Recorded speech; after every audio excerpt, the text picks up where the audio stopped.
بسم اللہ الرحمن الرحیم نحمدہ ونصلی علی رسولہ الکریم اما بعد۔ گزشتہ ہماری جو دو ویڈیوز تھیں وہ ربا سے متعلق اور انٹرسٹ سے متعلق تھیں، اور اس میں ہم نے آپ کو ربا کی لغوی اور اصطلاحی معنی اور ربا سے متعلق قرآن پاک کی مختلف آیات اور احادیث، اور اس کے علاوہ ربا کی اقسام اور ربا کی پروہیبیشن کے بارے میں کچھ قوانین اور ربا الفضل کے قوانین آپ کو بیان کیے تھے، اور یہ بھی ذکر کیا تھا کہ جو سب سے امپورٹنٹ اور سب سے بڑا ہے ربا، وہ ربا النسیہ ہے، اور جس کو ربا القرآن بھی کہتے ہیں، اس کو ربا الجاہلیہ بھی کہتے ہیں، جو کہ قرضے کے اوپر سود لیا جاتا ہے۔ اور دوسری قسم ربا کی ربا الفضل ہے کہ جو کہ انسان کسی بھی بارٹر کے ان اشیاء کے اوپر جن کے اندر قدر مال جنس پائی جائے، تو اس کے اندر اگر کوئی ہوموجینیس ٹرانزیکشن ہو تو اس صورت کے اندر تفاضل یعنی ایکسس اور ڈفرینس ان کوانٹٹی اور نسیہ یعنی کریڈٹ دونوں ناجائز ہوتا ہے، اور اگر ہیٹروجینیس یا مختلف الجنس ہو تو اس صورت کے اندر وہ تفاضل یعنی ایکسس ان کوانٹٹی جائز ہوتا ہے یا ڈفرینس ان کوانٹٹی جائز ہوتا ہے، لیکن کریڈٹ ٹرانزیکشن ناجائز ہوتی ہے۔ اور سونے چاندی کے بارے میں ہم نے بیان کیا تھا کہ اس کے اندر یہ تھا کہ اگر سونے اور چاندی کے اندر جو صرف کی ٹرانزیکشن کہلاتی ہے، اس کے اندر ایک ایڈیشنل شرط یہ ہے کہ اس کے اندر اسی وقت مجلس عقد کے اندر قبضہ ہو جائے، کیونکہ آسمان یہ کرنسیز جو ہیں یہ قبضے کے بغیر متعین نہیں ہوتی، اور بیع کے اندر متعین ہونا مبیع اور سبجیکٹ میٹر کا اور ثمن کا، یہ سب چیزوں کا معلوم اور متعین ہونا ضروری ہے۔ لہذا ان کو معلوم اور متعین کرنے کے لیے ان پر قبضہ کرنا ضروری ہے، لہذا سونے اور چاندی کے اندر یہ اضافی شرط ہے۔ یہ تھا خلاصہ جو کہ اب تک ہم نے دو قسطوں میں آپ کو بیان کیا۔ اب تیسری قسط کے اندر اب ہم آپ کو یہ بیان کرنا چاہتے ہیں کہ آیا جو موجودہ کنونشنل بینکنگ ہے اس کے اندر ربا کس جگہ ہے اور وہاں پر ربا کیسے پایا جاتا ہے۔ تو اس کے بارے میں ہم آپ سے یہ ذکر کریں گے کہ سب سے پہلی بات یہ جان لینی چاہیے کہ جو بھی کوئی بینک ہوتا ہے اس کی جو کور ایکٹیویٹیز ہیں، جو اس کا بیسک کام ہے، وہ دو ہیں۔ ایک عوام الناس سے پیسے لینا، اور پھر اس پیسے کو آگے قرض پہ دینا۔ ایک کو ڈپازٹ کہتے ہیں اور دوسرے کو ایڈوانسز یا فائنانسنگ سے تعبیر کیا جاتا ہے، اور اس کو اکاؤنٹنگ کی ٹرم میں جو پیسے ڈپازٹ لیے جاتے ہیں ان کو لائبلٹیز سائڈ کہا جاتا ہے، اور جو پیسے آگے ایڈوانس کیے جاتے ہیں ان کو ایسٹ سائڈ کہا جاتا ہے۔ دونوں، چاہے لائبلٹی سائڈ ہو یعنی ڈپازٹ والی سائڈ ہو یا ایسٹ سائڈ ہو، ان کے اندر جو میجر اور کور ایکٹیویٹی ہے جو کہ بوروونگ اور ایڈوانسنگ والی ہے ود انٹرسٹ، یہ سود ہونے کی وجہ سے، ربا ہونے کی وجہ سے، انٹرسٹ ہونے کی وجہ سے ناجائز ہے۔ تھوڑی سی تفصیل ہم آپ کو اس طرح بیان کرتے ہیں کہ جو ڈپازٹ ہوتے ہیں وہ دو طرح کے ہوتے ہیں۔ ایک ہوتا ہے کرنٹ اکاؤنٹ۔ کرنٹ اکاؤنٹ کے اوپر کوئی بھی اضافہ نہیں دیا جاتا، تو فقہائے کرام کے نزدیک کرنٹ اکاؤنٹ جو ہے وہ قرضے کے حکم میں ہے، اور چونکہ اس کے اوپر کوئی بھی اضافہ نہیں ملتا، لہذا کرنٹ اکاؤنٹ جائز ہے۔ لیکن اس میں ایک ایشو ہے، وہ یہ کہ جب تک کہ کوئی پہلے اسلامی بینک وغیرہ موجود نہیں تھے تو اس وقت تک اس کی گنجائش تھی کہ پیسوں کو حفاظت کرنے کے لیے، پیسے کی حفاظت کرنے کے لیے ان پیسوں کو کرنٹ اکاؤنٹ میں رکھ دیا جائے۔ لیکن جب اسلامی بینک وجود میں آ گئے تو اب اگر کرنٹ اکاؤنٹ میں ہی رکھنا ہے پیسہ تو پھر اسلامی بینکوں کے کرنٹ اکاؤنٹ میں رکھنے چاہیے، کیونکہ کرنٹ اکاؤنٹ کے اندر آپ ان سے کچھ بھی نہیں لے رہے، بینکوں سے کچھ نہیں لے رہے، بلکہ وہ آپ کے پیسے استعمال کر رہے ہیں، گویا کہ آپ ایک طریقے سے ان کی مالی معاونت کر رہے ہیں، اور جس کے وہ جو ان کو مالی تعاون ہوگا اس سے وہ سودی ٹرانزیکشن کریں گے اور سودی کاروبار کریں گے۔ تو آپ نے تو کچھ بھی نہیں لیا اور ان کو آپ نے مالی امداد پرووائڈ کر دی، ایک طریقے سے آپ سودی ٹرانزیکشن کے فیسیلیٹیٹر بن گئے۔ اور آپ کو میں نے بتایا تھا کہ اللہ تعالیٰ، حضور پاک صلی اللہ علیہ وسلم کی حدیث ہے کہ حضور پاک صلی اللہ علیہ وسلم نے لعنت فرمائی ہے کہ ربا کھانے والے پر، کھلانے والے پر، اس کے لکھنے والے پر، اس کے گواہ پر۔ تو کھلانے والا یعنی فیسیلیٹیٹر، یہ بھی فرمایا کہ یہ سب برابر ہیں گناہ میں۔ تو لہٰذا اب موجودہ صورتحال کے اندر کرنٹ اکاؤنٹ کے اندر بھی پیسے رکھنا جائز نہیں ہے، اسلامی بینک کے اندر پیسے رکھنے چاہیے۔ ہاں، اس پہ آپ یہ دیکھیں کہ کون سا زیادہ کام اچھا کر رہا ہے، کون سا مضبوط بینک ہے، کس کی کریڈٹ ریٹنگ کیسی ہے، یہ سب چیزیں دیکھتے ہوئے آپ اس پہ انویسٹ کریں جس میں رسک کم ہو اور آپ کا شریعہ کمپلائنس جو ہے وہ زیادہ اچھا ہو۔ یہ بات تو تھی کرنٹ اکاؤنٹ سے متعلق۔ سیونگ اکاؤنٹ کے اندر اس کو انگریزی میں ڈپازٹ کہتے ہیں، عربی میں ودیعہ کہتے ہیں۔ ودیعہ کے لغوی معنی ہے امانت۔ اب سوال یہ پیدا ہوتا ہے کہ یہ جو پیسے لوگوں نے دیے بطور امانت دیے ہیں، تو اگر امانت کے طور پہ دیے ہیں تو پھر اس پہ امانت کے اصول لاگو ہونے چاہیے فقہ کی روح سے۔ اور امانت کا اصول یہ ہے کہ آپ مال امانت کو استعمال نہیں کر سکتے، آپ مال ودیعت کو یا مال امانت کو آپ استعمال نہیں کر سکتے۔ دوسرا یہ کہ مال امانت جو ہوتا ہے وہ مضمون نہیں ہوتا، یعنی اس کی کوئی رسپانسبلٹی نہیں ہوتی، اس کی کوئی لائبلٹی نہیں ہوتی، اوبلیگیشن نہیں ہوتی کہ اگر ان کیس وہ مال اس سے کھو گیا، تلف ہو گیا بغیر اس کے مس کنڈکٹ کے، بغیر اس کی تعدی اور تقصیر کے، تو اس صورت کے اندر وہ لائبل نہیں ہوگا۔ برخلاف قرضے کے، کہ قرضے کے اندر اگر آپ کسی کو قرضہ دیتے ہیں تو وہ مال استعمال بھی کر سکتا ہے، اور جو مقروض مال ہے اس کو وہ ہر صورت میں ادا کرنے کا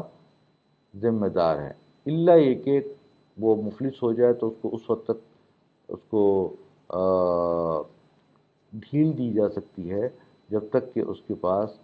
کچھ پیسہ نہ آ جائے، جب تک کہ اس کے پاس وہ کشادگی نہ آ جائے، جیسے کہ قرآن پاک میں ذکر آیا ہے۔ تو ادروائز وہ جو قرضہ ہے وہ ایک لائبلٹی ہے۔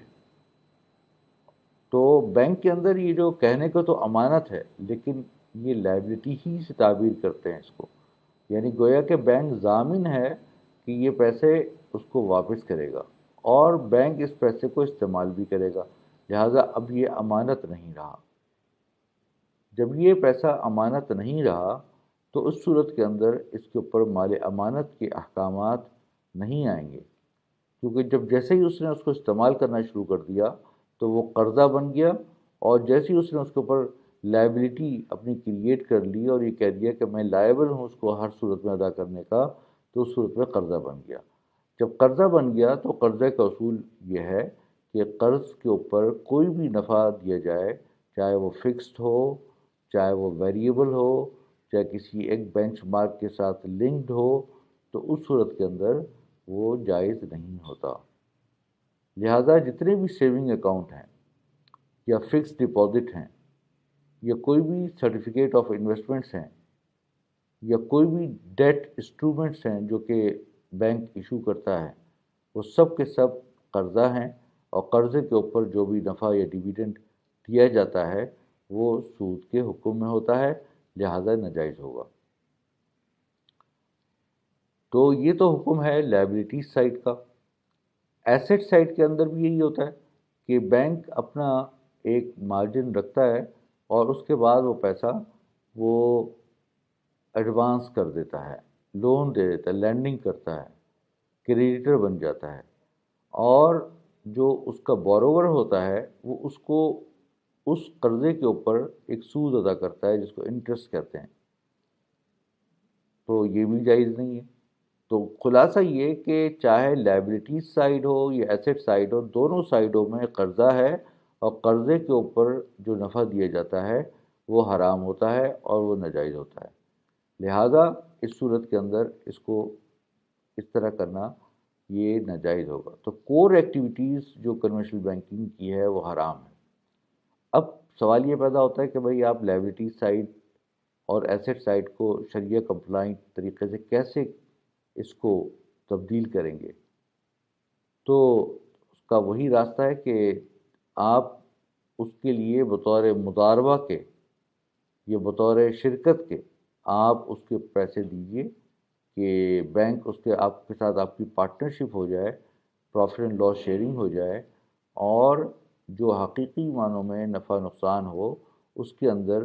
جو بھی اصول ہیں مضاربہ اور شرکت کے، جس کو ہم انشاءاللہ آگے بیان کریں گے، اس کے حساب سے اس کو تقسیم کیا جائے۔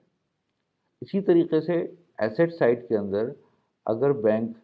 چاہتا ہے کہ اس کے ساتھ کلائنٹ کے ساتھ کوئی فائنانسنگ کرنا، تو اس کے لیے modes of Islamic modes of financing ہیں، اسلام کے طریقہ تمویل ہیں جس کو استعمال کیا جا سکتا ہے، جن میں شرکت ہے، مضاربت ہے، اور اس کے علاوہ بہت سارے طریقے ہیں جو کہ طریقہ تجارت ہیں کہ جس کے ذریعے تجارت کر سکتا ہے، اس کو کوئی چیز ادھار پہ بیچ سکتا ہے، کسی چیز کو کرائے پہ دے سکتا ہے، اس کے ساتھ سلم اور استثنا کا معاملہ کر سکتا ہے۔ تو اس طرح کی بہت ساری ٹرانزیکشنز ہیں جو کہ بینک ایسٹ سائڈ پر سر انجام دے سکتا ہے، تو یہ اس کا متبادل ہے۔ تو کور بینکنگ ایکٹیویٹیز کے اندر سے قرضے کو نکال کر اور اس کے اوپر سود لینا جائز نہیں ہے، البتہ اس کو اگر آپ شرکت و مضاربت میں تبدیل کر دیں لائبلٹیز سائڈ پر، اور ایسٹ سائڈ کے اوپر بھی اگر شرکت و مضاربت پر یا دوسری طریقہ تجارت یعنی مرابحہ، اجارہ اور سلم استثنا وغیرہ اس کے اندر تبدیل کر دیں، تو اس صورت کے اندر یہ اسلامک بینکنگ ایک کاروباری ادارہ بن جائے گا، تجارتی ادارہ بن جائے گا، اور سودی ادارے سے وہ نکل جائے گا۔ تو یہ بینکنگ کی کور ایکٹیویٹیز ہیں جو کہ حرام ہیں، اور اس کو یہ حلال طریقے سے اس کو کیا جا سکتا ہے۔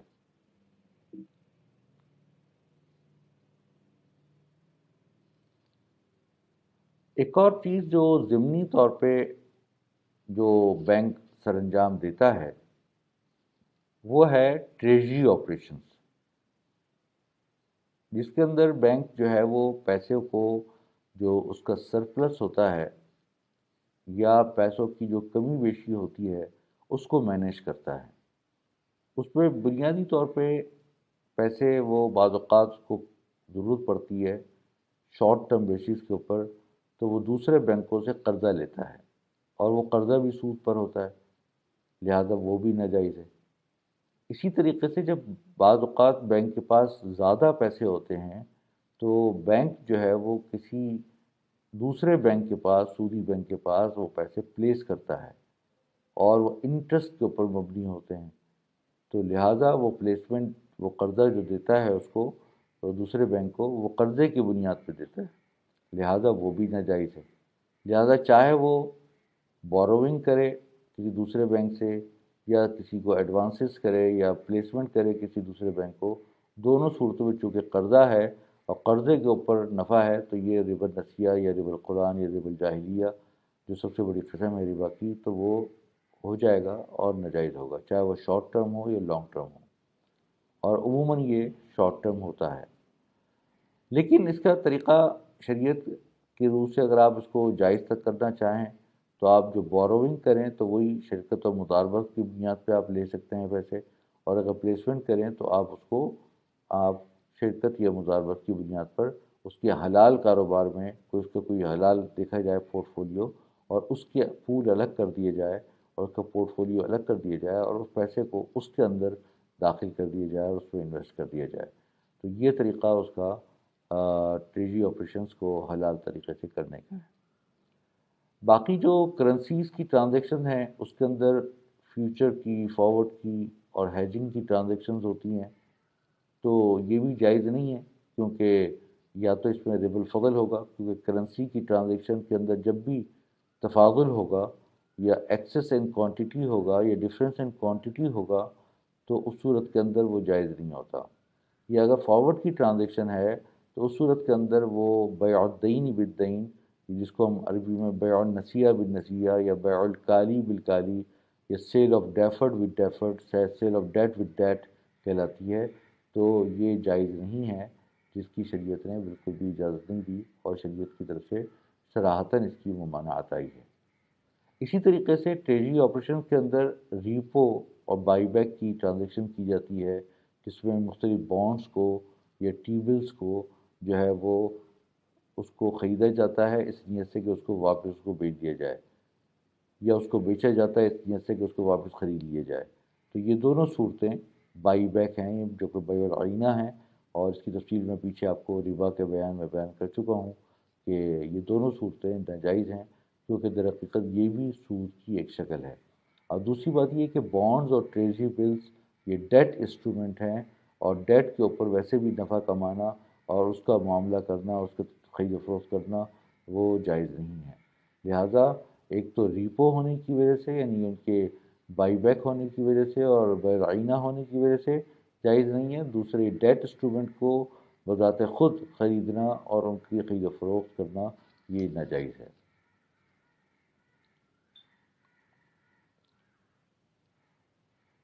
اب ہم آتے ہیں کچھ اور بینکنگ کی ٹرانزیکشنز کی طرف. ایک اور ٹرانزیکشن بینک کی کہلاتی ہے سواپ ٹرانزیکشن، جس میں قرضوں کا باہمی ایک دوسرے سے تبادلہ ہوتا ہے،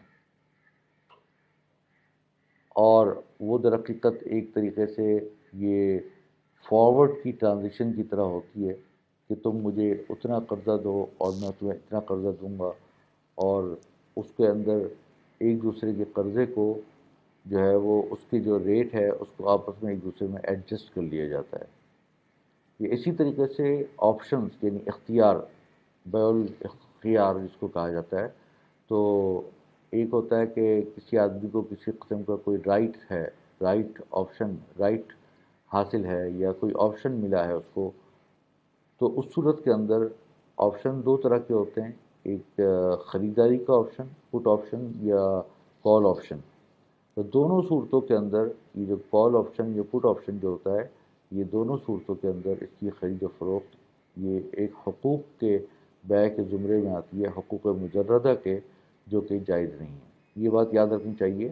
کہ میئرلی حقوق کو یعنی خالصتاً صرف حقوق کو بیچنا جائز نہیں ہے جب تک کہ اس کے ساتھ کوئی ایسٹ ملا ہوا نہ ہو. جیسے کہ کوئی آدمی کوئی بھی کسی قسم کا کوئی حق ہے، حق شفا ہے یا کوئی اور چیز ہے، کسی بھی قسم کا اس کو رائٹ ہے، تو وہ رائٹ نہیں بیچ سکتا اپنا. ہاں اس کے ساتھ اگر کوئی فکس ایسٹ مل جائے تو پھر صورت میں اس کی گنجائش ہو جاتی ہے. تو اسی طریقے سے یہ آپشنس وغیرہ بھی بیچنا جائز نہیں ہے. ہاں البتہ اس کے ساتھ کوئی اور آپ ٹرانزیکشن کر رہے ہیں، جیسے مثال کے طور پہ اگر ایک آدمی کو آپشن ملا ہے شیئرز خریدنے کا، تو اس صورت کے اندر وہ اس کو اس آپشن کو کسی دوسرے شیئر کے ساتھ ملا کر اس کو بالفرض دیتا ہے، لیکن اس کے الگ سے چارجز نہیں لیتا، تو اس کی شاید گنجائش بن جائے.